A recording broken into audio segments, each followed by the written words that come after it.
So Grant, you start us out a little minus money touchdown pick, and it's one of the aforementioned guys in J.K. Dobbins.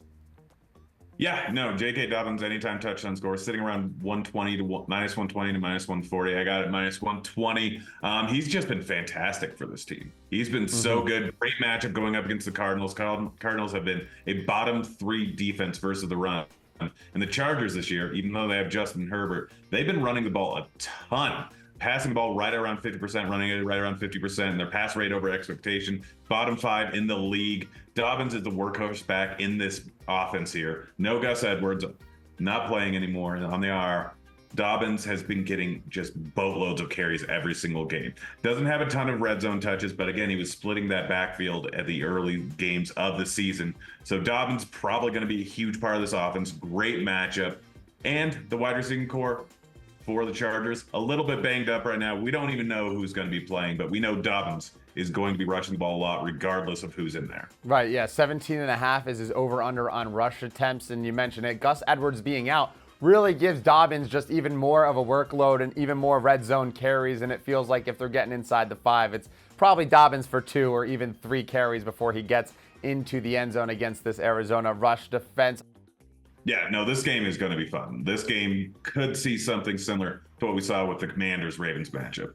I'm going with Godwin plus 165 is what his odds are setting out right now for a touchdown. Don't even hate the first touchdown score. I've sprinkled a little money on that one. Godwin has been fantastic this season. He's taken over the lead wide receiver spot in this offense. Evans has still been good, but Godwin has separated himself, especially that last game. Has 5 touchdowns on the season. Has scored in 4 out of 6 games so far this year.